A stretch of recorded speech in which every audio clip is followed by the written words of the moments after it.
Hello दोस्तों, कैसे हो आप सब। आपका स्वागत है memories with Kanak Shukla channel पे। तो जय माता दी दोस्तों। चलिए आज हम आपको लेके चल रहे हैं कल्याणी देवी माता का दर्शन कराने के लिए। तो यहाँ देखिए, अब हम पहुँच चुके हैं मंदिर के पास में। मंदिर बहुत ही सुंदर और बहुत ही बड़ा है। तो यह यहाँ आने के लिए आप बलुआ घाट की तरफ से ईसीसी कॉलेज के बगल से होके आ सकते हो। इस मोहल्ले का नाम भी माता रानी के नाम से ही रखा गया है। तो यह पुराने इलाहाबाद में पड़ता है। तो अब हम यहाँ पर से ले लिए फूल माला और चलेंगे अंदर दर्शन करने के लिए। तो अभी तो यहाँ बिल्कुल भीड़ भाड़ नहीं है, तो बड़े ही आराम से सुगमता से दर्शन हो जाएगा। सुबह सुबह ही हम पहुँचे थे यहाँ पर, और आज का दिन है सोमवती अमावस्या का।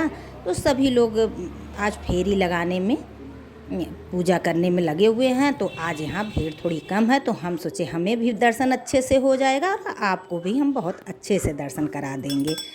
तो देखिए, अब हम पहुँच गए हैं मेन परिसर में। अब परिसर बहुत बड़ा है और यहाँ पे कल से नवरात्र चालू हो रहा है, तो बहुत ज़्यादा भीड़ होने वाली है। तो देखिए, यहाँ पे 3 द्वार हैं। ये ऐसा कहा जाता है कि माता के 51 शक्तिपीठों में से यह मंदिर एक है। तो कल्याणी देवी मंदिर में माता रानी की 3 उंगलियां गिरी हुई थीं, तो इससे यहाँ पे 3 मूर्ति स्थापित की गई है। उनकी यहाँ पे पूजा होती है। तो देखिए, यहाँ पे पूरा विवरण लिखा हुआ है बगल के दीवार में। और यहाँ मंदिर की सुंदरता देखिए, बहुत ही सुंदर मंदिर है और सबसे परिसर बहुत बड़ा है। तो देखिए, ये है हमारी माता रानी। तो आप भी दर्शन करिए।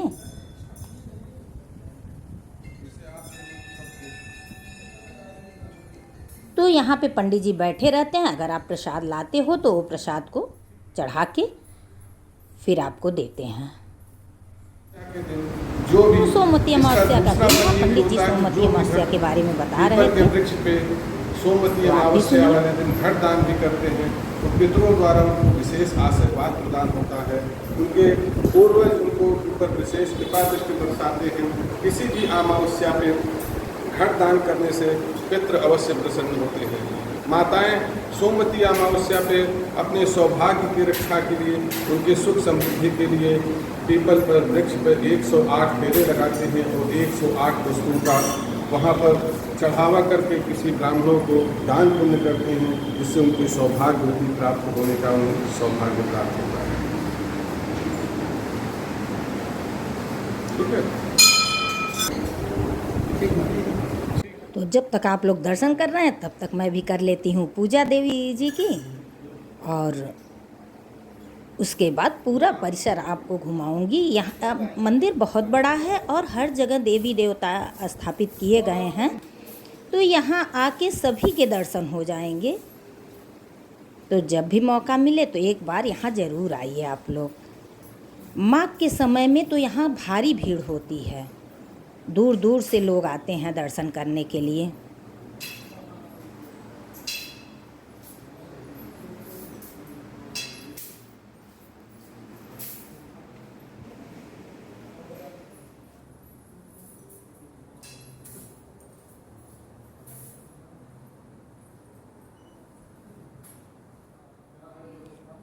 और देवी के बगल में यहाँ पे देखिए शंकर जी स्थापित हैं।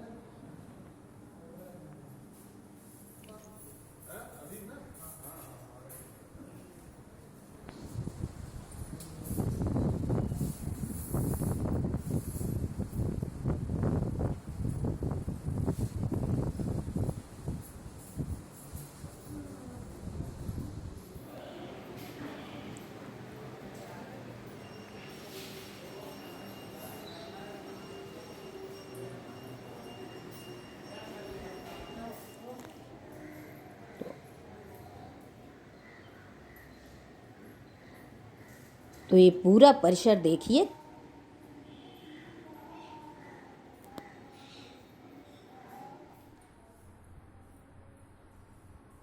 यहाँ पे पूरा राम दरबार लगाया गया है, जहाँ मैं दर्शन कर रही हूँ।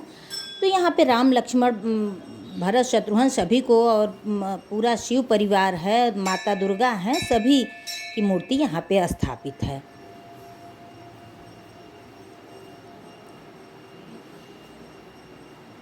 तो दोस्तों कहा जाता है कि प्रयागराज में 3 मंदिर हैं, आलोप शंकरी मंदिर और कल्याणी देवी मंदिर और ललिता देवी मंदिर। ये तीनों 51 शक्तिपीठों में आते हैं।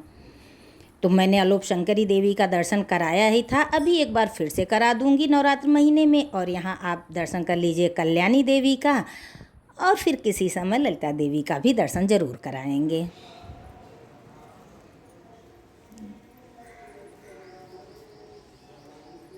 तो यहाँ देखिए हम बगल के प्रांगण में आ गए हैं।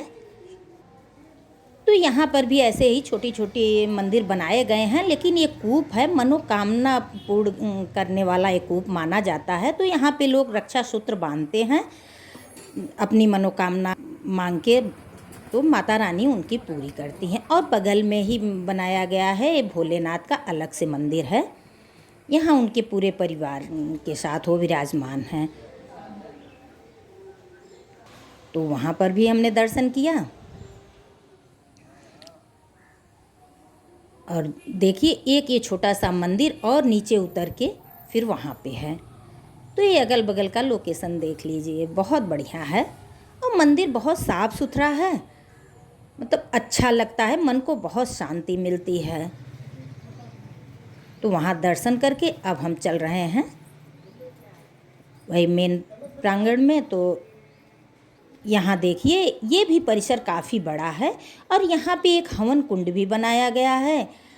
देवी जी की भी एक अलग से छोटी मंदिर है, हनुमान जी का भी छोटा मंदिर। तो यहाँ पे छोटे छोटे मंदिर जैसे स्थापित किए गए हैं। तो ये है हवन कुंड यहाँ पे। और फिर यहाँ देख सकते हैं कि राम कथा भी होने वाला है। तो अब हमने दर्शन कर लिया और निकल रहे हैं बाहर की तरफ। तो दोस्तों क्या है कि इस मंदिर के ठीक सामने एक पार्क है, वहाँ पे होगी राम कथा, जहाँ पे अनिरुद्धाचार्य जी आएंगे। तो 11 तारीख से शुरुआत है। तो अगर आपको मौका लगे और टाइम हो आपके पास तो ज़रूर आइए यहाँ पे दर्शन करने के लिए।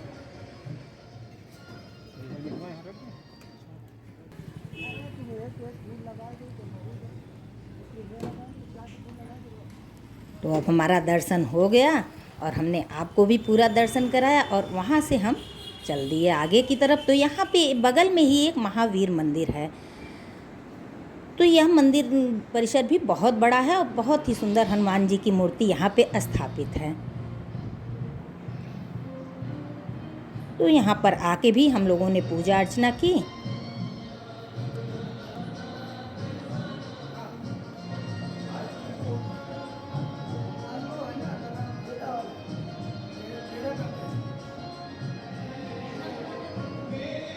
और पंडित जी से कुछ बातें भी की। तो यह मंदिर बता रहे थे पंडित जी बहुत पुराना नहीं है, अभी 5-6 साल पहले ही बनाया गया है। और रामनवमी के दिन यहाँ पर जैसे सुंदरकांड होता है, कभी रामायण होता है, भंडारा होता है। तो उनसे बात करने के बाद फिर हम बाहर निकले। तो जैसा कि हमने बताया कि सोमवती अमावस्या का दिन था, तो यहाँ पीपल का एक विशाल वृक्ष है और वहाँ पे भी शंकर जी का पूरा परिवार स्थापित है। तो हनुमान जी भी स्थापित हैं। तो औरतें वहाँ पे फेरी लगा रही थीं। तो देखिए कुछ लोग अपना फेरी लगा चुकी थी तो बैठ के कथा सुन रही थी, कुछ लोग फेरी लगा रही थी। तो सभी पूजा पाठ करने में थे, तो हमने भी दर्शन किया और वहाँ पे प्रणाम किया। तो आप भी दर्शन कर लीजिए। देखिए यहाँ पे लोग कथा भी सुन रहे हैं।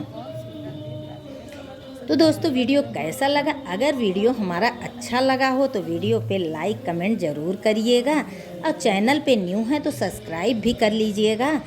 कमेंट में जय माता दी ज़रूर लिखिएगा। दर्शन करके हम लोग निकल लिए हैं, अब चल रहे हैं घर की तरफ।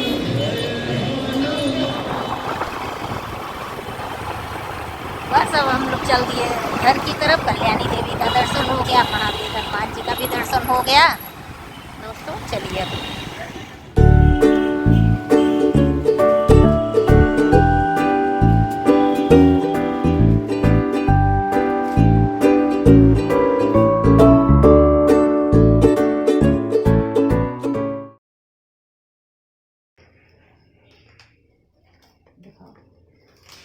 तो मंदिर से आने के बाद नाश्ता तो बनाने का मन करता नहीं है, तो हम लोग रास्ते से ही नाश्ता लेके आए हैं, बस चल रहे हैं करने।